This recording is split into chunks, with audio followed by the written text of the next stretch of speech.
I think it's reasonable to be able to assume that if you've clicked on this video, you'll have seen the other similar types of video that exist. Whether you've watched Shay Fellows' video on which Smash characters have eaten pizza, or one of the many other videos taking that concept in a different direction, these have been a pretty big deal. Sure, maybe it's jumping on a popular bandwagon because it'll always get views, but I feel like every one of these videos I've personally seen has been really fun and unique in its own way, and really interesting to think about, and I'm totally not trying to make the case that these videos are great just because I too am jumping on that bandwagon. I was actually kind of baffled at the fact that no one has tried to make a video about which Smash characters can wield Mjolnir because it feels like a beautiful merging of two popular concepts. People love these videos about what all of the characters in Smash have or have not done, because there's a certain, I don't know, completeness about it. On the other hand, people also love to debate whether or not Mjolnir could be lifted by all sorts of characters. Could Superman lift Mjolnir?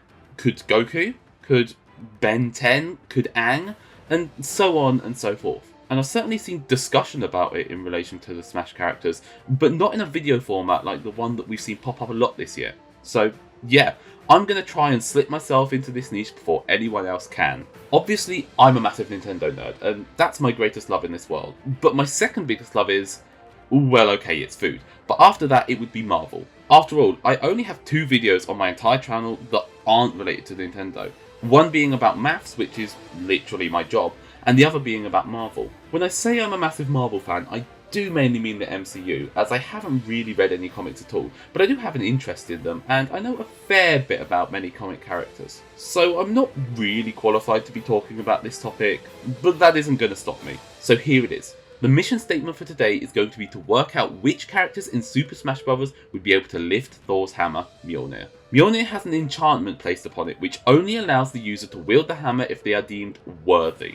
What this means is kept fairly vague a lot of the time, and I did a bit of research to come to a conclusion on what defines worthiness, and frankly I think there could be multiple valid ways to interpret it, but here's the conclusion I've come to. To be worthy is a combination of traits which would make one worthy of being the ruler and protector of Asgard and the 9 realms. This isn't necessarily just being pure of heart as many think.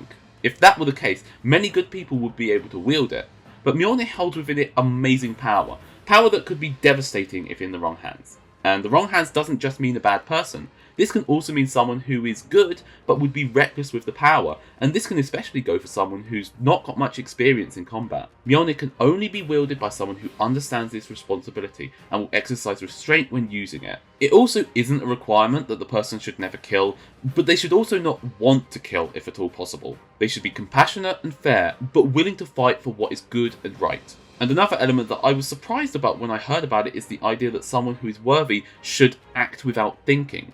The good they do when they try to protect people should be as natural to them as breathing, something they do on pure instinct. These are the qualities you would expect from a leader of a great kingdom such as Asgard. This is, of course, mainly just my interpretation, but I think it gives us a good basis to work from. I'm going to go through each character in order and discuss whether they would be able to lift the hammer. Note that I'm specifically asking for people who can lift the hammer, not who is worthy. While most characters that can lift the hammer are worthy, there will be some loopholes that I'll discuss as we go along. I'm going to be honest, there's a lot of characters here I don't know very well, and I'm doing a lot of wiki dives to find information about them. Come on, there are almost 90 characters to cover. You can't expect me to do a full research session on every single one. Oh, and there will be spoilers for certain characters, so just be aware of that. And, as is proper, I will start off with Mario himself. I feel like many would view Mario as being potentially worthy. After all, he's a character personified by pure joy. There's no malice or evil in him. That seems worthy, right? If worthiness was based entirely around purity, sure, but it's more than that. Mario is a hero, but he's also quite reckless with power. He spends a lot of time breaking the environment around him, whether it be punching blocks or ploughing through the scenery with a Mega Mushroom. When he gets great power, he uses it at its fullest potential, and the same would happen with Mjolnir. He has no restraint. He is undeniably a hero, but I don't think he's worthy. Next, we have Donkey Kong, and I think this is a pretty obvious no.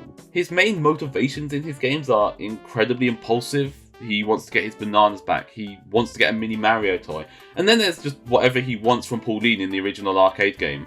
Donkey Kong as a leader of Asgard would be highly irresponsible, and thus the enchantment would not deem him worthy.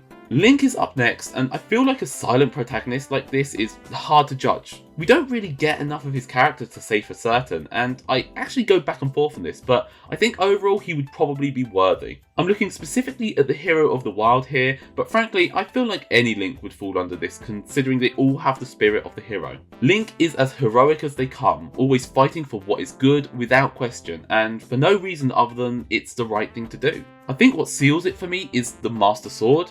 This sword is bound to the hero of Hyrule and is capable of fighting the forces of evil. It definitely isn't a one-to-one parallel with Mjolnir, but both are weapons containing great power and are bound to the hero of a great kingdom, so I feel like if Link is the hero of Hyrule capable of harnessing the power of the Master Sword, it should also follow that he would have the traits that make him worthy of wielding Mjolnir. Samus, I feel, is an easy not worthy.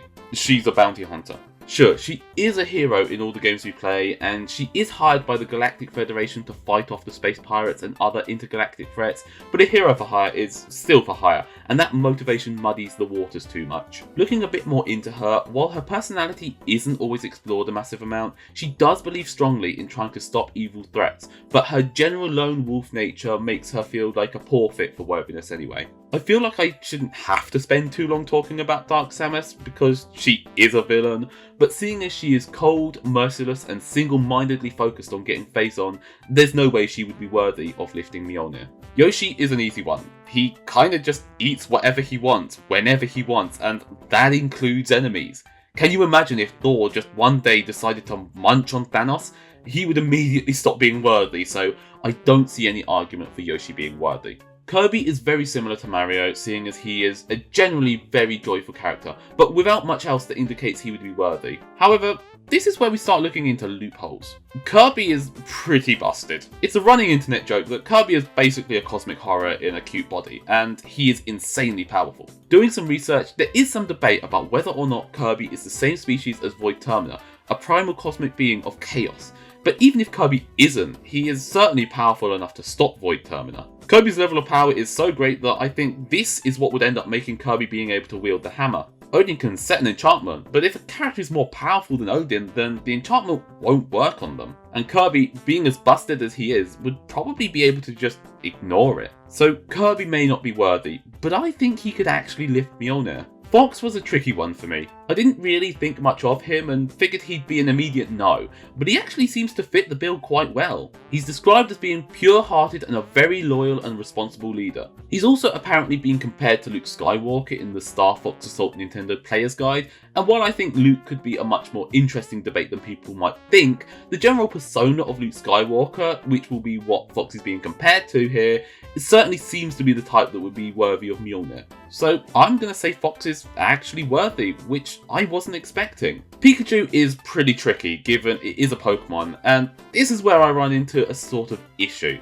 When a character represents a species, do I even consider them at all? Because a species can have worthy and unworthy members of it, that's difficult to really determine. As a result, almost any species I'm going to be covering will not be worthy, as usually they're not a specific character, so actually trying to analyse their character is illogical. If we were talking about Ash's Pikachu specifically, then I might have said it was worthy, as Ash's Pikachu is shown as very responsible a lot of the time, and obviously has a good heart. But even then, I think the pendulum would have swung the other way due to his very competitive nature that he shares with Ash, and the fact that thunderbolting Team Rocket is something he does with reckless abandon as is, never mind giving him the power of Thor. And obviously, as a species, Pikachu would be kinda invalid anyway. Next is Luigi, and frankly, if Mario isn't worthy, then neither is Luigi, for many of the same reasons. But also, he is characterised as being incredibly easily scared, and that fear would certainly cloud his judgment enough for Mjolnir to pass him up. Now obviously, as someone who hasn't played all the games of the characters in Smash, it can be tricky to judge for certain characters, but silent protagonists like Ness are different because a synopsis of their actions can help demonstrate whether they are worthy as well as anything, given they don't show many character traits. And as a rule, I feel like a child may not be worthy, seeing as they don't have a massive amount of responsibility, and so Mjolnir could not risk letting itself fall into their hands. But Ness is an exception here. He seems to be a chosen one type character, which helps, but just in general, he appears to be someone who goes out of his way to save people, and indeed is going out of his way to stop Gygus, and when faced with the option of being turned into a robot to be able to travel in time to stop Gygus, despite it not being guaranteed that he would be able to return to his regular body, he agrees to do it. Ness appears to be someone willing to sacrifice himself for others at every step, and I feel like he would fit into the idea of do without thinking that the comics say is an important part of worthiness. Captain Falcon is a racing driver and a bounty hunter. As funny as it would be for him to lift Mjolnir, he isn't making the cut. Like, sure, he's shown to be heroic, but every Nintendo character is. Captain Falcon doesn't show anything that makes him particularly worthy. Jigglypuff is a definite no. Firstly because it's another species, but also because even if you were to take the anime Jigglypuff as the one we're judging, that Jigglypuff just gets annoyed at people falling asleep to its singing and draws on their faces. I couldn't see Thor doing that. Peach, I think, is an open and shut case. Worthy. She's a very compassionate and caring leader, even caring for her enemies like Bowser at times. She has a lot of combat experience and has wielded some great power in the past, so no worries that she wouldn't be able to handle the power of Thor, and she's just generally presented as being a very good and pure character. Daisy, on the other hand, probably isn't, and this is partially because we've rarely really seen much in depth about her character, given she's almost exclusive to spin-offs, silent protagonist, or damsel roles. But I think the comparison to Peach is what does her a disservice here. Her tomboy persona shows her to be a lot more brash and boisterous, so I don't think she's a good fit anyway. And obviously, Bowser, being a greedy, hot-headed villain, is not going to be worthy either. Sure, he might be a big softy underneath it all, and he does really care for his minions, but he did also almost try to destroy the universe, which isn't very worthy. The Ice Climbers have a single game, and in that game, their sole desire is to climb a mountain. I don't know what you expect from me here. We aren't giving them Mjolnir just because they're already handy with a hammer. Sheik, being Zelda, would make sense to be worthy. After all, this is a character who embodies the Triforce of Wisdom and is clearly a force for good in every sense of the word. And Sheik herself demonstrates that she's pretty handy with combat, so no real concerns that being a princess stuck in a castle would hold her back. Link and Zelda are different in that all Links embody the spirit of the hero, but are not explicit reincarnations of each other. But Zelda is a reincarnation of herself each time, meaning if one Zelda is worthy, any Zelda is worthy, and if any Zelda isn't worthy, then neither are the rest. As it is, I don't think any Zelda has shown any traces of anything that would make them not worthy, so we can say that both Sheik and Zelda are worthy. Dr. Mario is just Mario in a costume, so just like with Sheik and Zelda, same character means same result. Despite a doctor being a very noble profession, Doc is still Mario and therefore not worthy by the same stroke. Pichu is not only a Pokemon but also a child, and given it already has electric powers, Mjolnir would be a dangerous thing to put in its tiny little paws, so let's not take the risk, eh? Falco is disqualified on the grounds that he is just too cocky. As someone who hasn't played much Star Fox, I could already have told you this would be the case because his Smash appearance is oozing with more confidence than seems healthy, and I think Mjolnir would be on the same page as me here.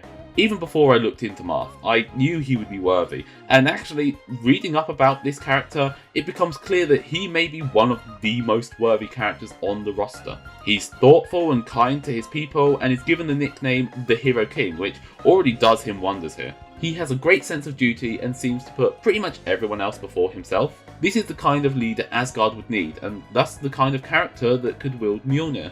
Now, as we go through the list of characters, I feel it's likely that many Fire Emblem characters will fit the bill, and Lucina, being Marth's descendant, shares a lot of similarities with him in terms of her leadership and sense of responsibility. She appears to have very strong views on not wanting to cause death if it isn't necessary. However, as I was perusing through the Fire Emblem wiki page for her, one line stuck out to me as particularly worrying. Her main motivations come from her love for her parents, especially Chrom. Lucina is willing to do whatever it takes to see that Chrom stays alive, even if it means going against her wish for no needless deaths. Now, I don't know about you, but that feels like a dangerous flaw. Having people you care about is definitely not a sign of being unworthy. In fact, that care and compassion you can have for a loved one is a good thing, but for it to be so strong that it can cloud her judgment that much to the point that she prioritizes it over the things that would make her worthy in the first place, yeah, I don't think that could work out too well. So it may seem harsh, but I'm judging Lucina as not being worthy. We've already discussed One Link, and while they aren't direct reincarnations of each other, they do all hold the spirit of the hero, and that was the main thing that made Link worthy, so by that proxy, that would mean young Link is as well.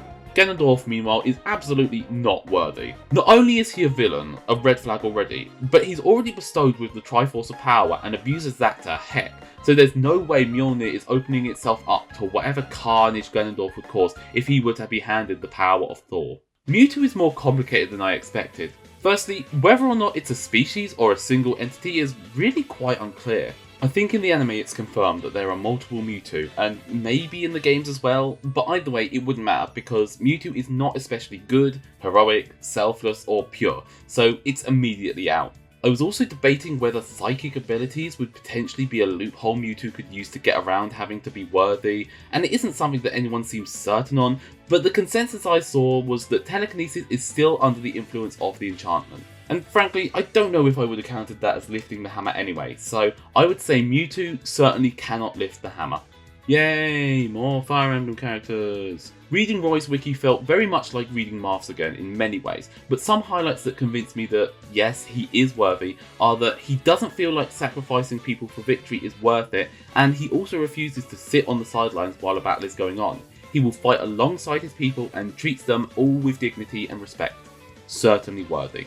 Chrom is a bit of a mixed bag. He seems to have many of the desirable qualities, including the idea of acting without thinking, but for him this appears to manifest more in recklessness, and he's often deceived because of his earnestness. It seems to me that he has a lot of the elements, but is not realistically responsible enough that the power of Mjolnir would be safe in his hands. Mr. Game & Watch isn't any sort of hero. For the most part, his games depict him as just ordinary people doing ordinary things, albeit usually in a slightly more over-the-top way. I don't think there's any evidence in any of what he does for him to be potentially worthy. Meta Knight actually seemed kinda promising when I looked into it. He is not, as is often the mistake made, a villain. In fact, he's usually an ally to Kirby. He has a very firm code of honour, never allowing an enemy to be unarmed in a fight with him, and while he was initially a very solitary person, he appears to be much less so now. He also shows himself to be very compassionate towards his crew. He almost had it, but his competitive streak lets him down. He seems to focus a lot on trying to beat people, especially Kirby, and I think this is the main reason I'd say he's not worthy. A quality like that would get in the way of him doing the right thing. But this was closer than I expected. Despite being heroic and a good leader, Pit is unfortunately, like Chrom, simply too reckless to be considered worthy. He's also a little naive and relies on Palutena to feel confident in himself. Pit seemed like a good bet at first, but I don't think he's worthy. Dark Pit, despite seeming to be an evil clone of Pit, actually ends up being his close ally, but he was also created as a representation of all the things that Pit feels about himself deep down. He is more aggressive and arrogant, so there's no real way to justify him as worthy of Mjolnir. Zero Suit Samus is Samus, so yeah, obviously she's still a bounty hunter, still isn't worthy. Wario is way too greedy to be worthy. I've noticed that people tend to not like it when you point out some of his more negative traits, but Wario's debut has him literally stealing Mario's castle because he wanted to, so please don't try and tell me that there's some deep lore which actually means he would be worthy. It's not happening. I don't think I'm shocking anyone by saying that Snake isn't worthy, but I think the biggest evidence for it is that multiple characters have said that even though he has a strong sense of justice, he also enjoys killing and feels like he's most at home in the battlefield. Remember that killing is okay in terms of worthiness, but it's not a decision to be taken lightly. Snake, it seems, takes it lightly. Ike appears to me to be worthy. He's humble, due to the fact that, unlike other Fire Emblem characters, he's not born of noble blood, and he's also quite selfless, not looking for personal gain, and so on and so forth. There isn't really much else that can be said about Ike that couldn't be said for Marth and Roy too. Pokemon Trainer is a weird one because we can judge it on all three Pokemon and also on the Pokemon Trainer. Now, people often include all the alts as the trainers they represent, even though it's clearly just Red in a different costume, but either way, Red himself is a silent protagonist, and so there's no reason to see him as worthy, and the same would realistically go for any of the protagonists anyway, Leaf included. Oh, and obviously Squirtle, Ivysaur and Charizard are also not worthy as they're just Pokemon species. Diddy Kong doesn't appear to be as impulsive as his uncle, but he is a younger Kong, and as a result he can be a lot more childish. Once again, a dangerous quality to have in a Mjolnir wielder. However, we have another child that I think could be worthy now, Lucas. Lucas seems to want to get stronger so that he can protect people, and he also seems to be more sensible and responsible, having had to mature at quite a young age, but after that maturing he seems to have become more the type of person that would be worthy. Sonic definitely has a lot of qualities that could make him considered worthy, however, he's also characterised quite strongly by his cockiness, something that characters have used to get the better of him before. For this reason, I don't think it would be possible to call him worthy. For King DDD, I want to read you the first sentence of the Kirby Wiki section about his personality. King DDD is a lazy, greedy and selfish king who often has little interest in ruling and loves food. Guys, he's not worthy. Like, sure, he's Kirby's ally. He's not actually a villain. All that is well and good. But he clearly isn't great as a leader, even if he's often well-intentioned. Now we come to Olimar, and there's no way I'm making this mistake again. Olimar is not able to wield Mjolnir, not because he isn't worthy, but because he's less than an inch tall. Like, even if he was worthy, there's no way he'd be able to pick the damn thing up. And remember, the question isn't about who's worthy, but who can wield it. And no, I'm not counting a Throg situation where we conclude that he could wield a shard of Mjolnir. They have to wield the entire hammer. As it is, the fact that he uses Pikmin like his own personal tools and weapons would still count him out, but I don't think we have to even go that deep. Lucario is a really weird one. Yes, it's a species, but the issue I'm having is that Lucario's species, as befitting its Anubis inspiration, actually feels like it could be worthy, even as a species. After all, its whole deal is the fact that it's able to sense the aura of people to see if they are good or bad, and so I'd imagine that Lucario are, on the whole, largely benevolent and good. Heck, even the Pokédex claims that its trust can only be earned by those with justice in their hearts. And it really seems like this is species-wide. The sticking points would be the Lucario from the movie, who's largely not very trusting and even aggressive at times, and also Karina's Lucario from the anime, who's pretty much bloodlusted when it Mega Evolves. Imagine what it would be like if it got the power of Thor. However, the movie Lucario had been significantly betrayed and was able to overcome its trauma eventually, and Karina's Lucario managed to gain control of its Mega Evolution. But more importantly, these are the anime, not the games. Lucario in the games appears to be, even as a species, worthy. Until you look at Mega Lucario's Pokédex entries. It readies itself to face its enemies by focusing its mental energies. Its fighting style can be summed up in a single word: heartless. Its aura has been expanded due to Mega Evolution. Governed only by its combative instincts, it strikes enemies without mercy. Bathed in explosive energy, its combative instincts have awakened. For its enemies, it has no mercy whatsoever. Yeah, there's no way we could justify Lucario as worthy. Plus, I've seen what it does on the internet. That is far from worthy. Then we come to Rob, who is absolutely 100% able to lift Mjolnir. And this isn't because of some weird, obscure appearance in a Nintendo game where he sacrificed himself to save the fairy island. No, it's just because he's a robot, and robots aren't affected by the enchantment. Toon Link, again, is another Link, and thus another character carrying the spirit of the hero and thus also worthy. And Wolf is a fairly simple one because he's a villain. Not the worst villain in Star Fox, and sometimes more an anti-hero, but certainly not a good guy and certainly not worthy due to his ruthlessness. Now we come to Villager, and as they're a self-insert, it's really not possible to say whether or not they would be worthy. Besides which, Animal Crossing features no combat, so they wouldn't be a particularly good candidate for worthiness anyway. And, I mean, would you trust those cold dead eyes with the power of God? Thought not. Mega Man, like Rob, would be able to lift Mjolnir simply because he's a robot. As far as I'm aware, these are the only two robots on the roster, which surprised me actually, so that loophole won't come into play again. Wii Fit Trainer is just a regular woman, so I think it would be a bit presumptuous to call her worthy. She can teach me how to downward dog, sure, but worthiness requires a tad more than that. Rosalina, on the other hand, is far from a normal human, essentially being a magical space princess. Her power is impressive for sure, and that power is probably the last piece of the puzzle here.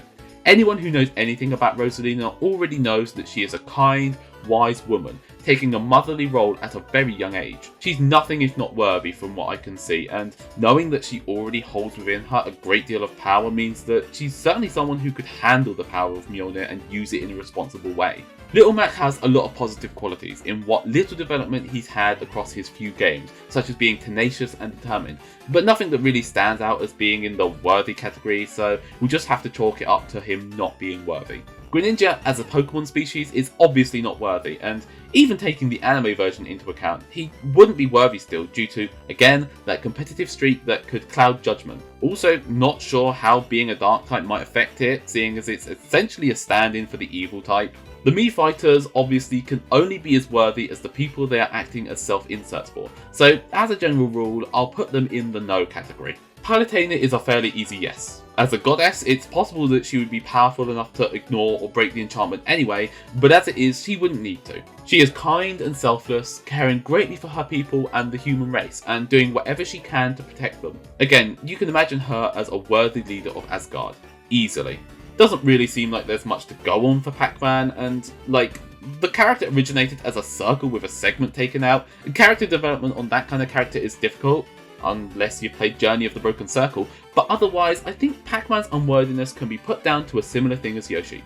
He eats his enemies. Granted, they are ghosts and they come back, but still, that's just sick. From what I can tell, Robin's personality is centered around him being friendly yet intelligent, and that's all well and good. However, he doesn't seem to take a leadership role, and I don't know if there's any specific demonstration of him being responsible with a great power, so I'll have to say he's not worthy for now, although I could be convinced otherwise, I guess. Now, here's the thing with Shulk. He overall seems to have that very anime protagonist energy that has carried a few characters through to worthiness here, but seeing as the reason his journey started was revenge, I was a little concerned that I'd have to put him as not worthy. But realistically, his worthiness hinges much more on the Monado and the events of the game. After all, like Mjolnir, it's a weapon that can only be wielded by someone who is deemed worthy by the weapon itself, although the Monado isn't quite the same as Mjolnir, as it's based on the strength of the will of the wielder, and someone who's not worthy of Mjolnir could still wield the Monado, presumably. However, the events of the end of Xenoblade Chronicles,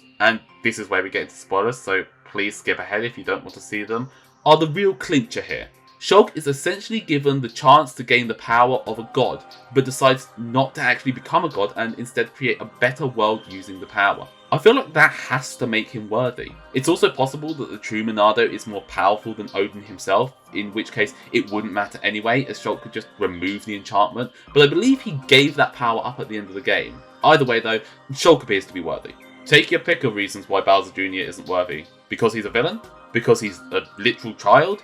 Because he is reckless with any power he's given and doesn't even seem to have the compassion for his father's people that Bowser himself does? Yeah, please don't give him the hammer. Can I make the case that dogs are pure and thus Duck Hunt would be worthy? Unfortunately, that wouldn't work out too well, although Fetch with Mjolnir does sound pretty fun. Ryu, despite being overall a fairly kind person, certainly wouldn't be worthy. He seems to be single-mindedly focused on becoming a great martial artist, and doesn't seem particularly interested in saving the world, although he will if necessary. He's also distant towards people, so overall he just wouldn't be a great fit.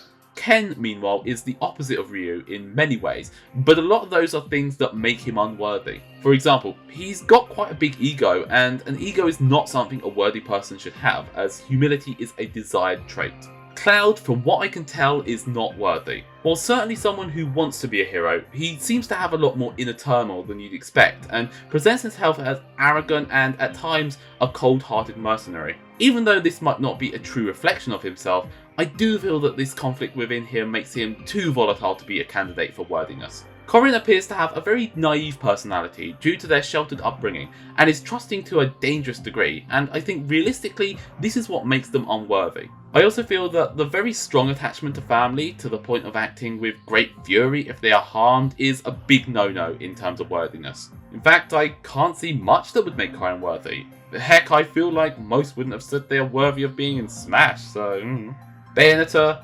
Oh boy, where do I even begin? She is firstly overly violent, given that it's the entire point of the game, and is almost playful with it. She uses great powers in incredibly reckless ways to mutilate her enemies. She appears very cocky, very much a lone wolf, her only real redeeming quality in the eyes of Mjolnir being that she does care about people and will do what she can to protect people, but otherwise she is as far from worthy as can be. She could also probably lift Mjolnir. Again, we have a character who is actually probably powerful enough to just break the enchantment entirely, and many will often point towards her destroying Jubileus, the creator deity of the Bayonetta universe, but is being able to hit something hard really enough to say that she can break an enchantment? Well, considering she's a witch, that should count for something. But I think even more impressive is that she's able to use her powers to hold dominion over the demons of hell.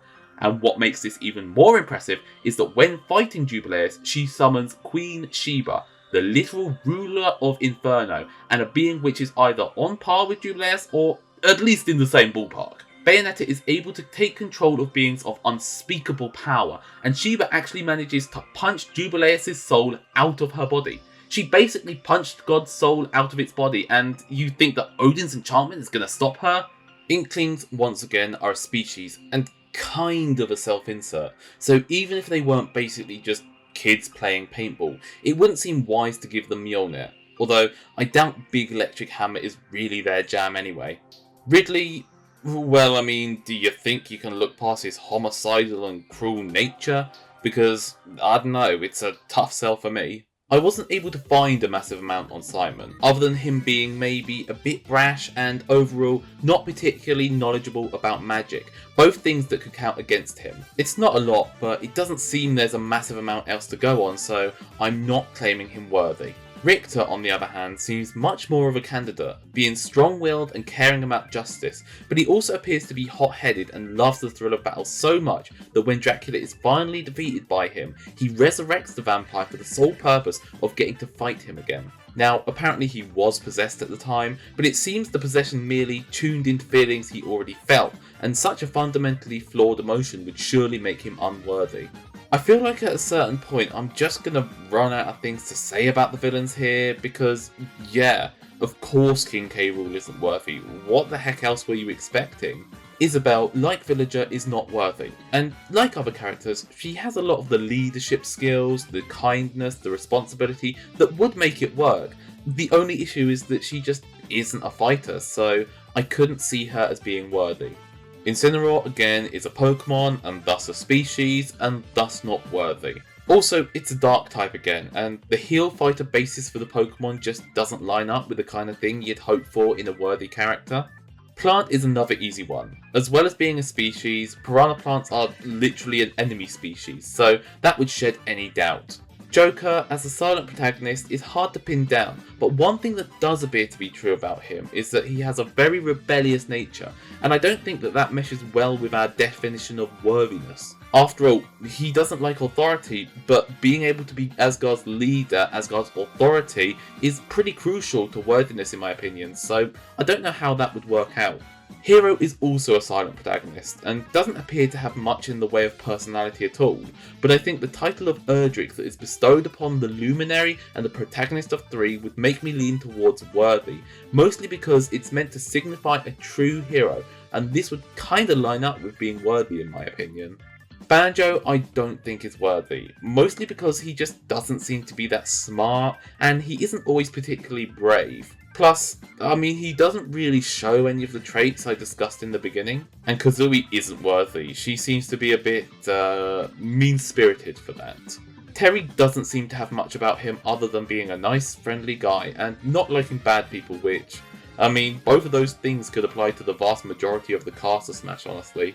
Everything I was able to find about Byleth was basically about them being reserved and having a complicated upbringing. They seem to be a very good teacher and have a good influence on their students, but they also seem to have a coldness and heartlessness when killing, or at least in their past. You know, I'm shocked that only 3 Fire Emblem characters are worthy, although maybe I shouldn't be, and maybe I was a bit harsh, but it does still feel like I should have been able to see more characters being worthy from the series. Min Min is only from one game and doesn't have much in the way of dialogue or backstory, plus the games essentially centre around a fighting tournament without much in the way of evil, so there isn't really a lot to help her out with worthiness here. Steve is another self-insert, and while yes, it would be funny to see Steve with the hammer, if we're considering this properly, it just isn't happening. Now, obviously Sephiroth is a villain, so that means he isn't worthy, but not knowing enough about him, I did feel like there's a chance he'd be able to overpower the enchantment. However, I don't think there's enough to say that he's more powerful than Odin, and so I'll say with, I don't know, some confidence, that he could not lift Mjolnir. But feel free to try and make the case to me if you disagree. Pyra and Mithra both seem not worthy to me. This is mainly because of Pyra's lack of confidence and Mithra's aggressive nature. While Numa, the combined form of the two, loses these characteristics, I'm specifically considering the two of them as separate entities, as that's how they're presented in Smash, although I still don't know if there would be enough to say that Numa would be worthy anyway. Kazuya is definitely not worthy. I mean, the guy has been through some trauma. Being thrown off a cliff will do that to you, but it still causes him to not just be vengeful, but also have a deep, unquenchable thirst for control. Complete control. Imagine the destruction he'd wreak with Mjolnir. It would be a disaster. Plus, he literally has a devil inside him, so he's certainly not pure. And finally, Sora. Sora seems to be an incredibly kind person with a strong heart, and that isn't conjecture. It's literally the requirement for you to be able to wield a Keyblade, which Sora obviously can. And again, the requirements between a Keyblade and Mjolnir are not the same, but Sora generally seems to put kindness, responsibility and forgiveness at the forefront of his personality, and that, I feel, makes a worthy wielder of the hammer. Nice to end on someone worthy. Now, as I said, I don't know all these characters, and there isn't a super concrete definition of worthiness, but I never made a video like this with the hope of coming to a definitive conclusion. That's impossible, and would be for anyone, and I would really love to hear what others think about this because I have no doubt other people will have much more insight than me. But if any of you try to say that Daisy would be worthy, I swear to Odin,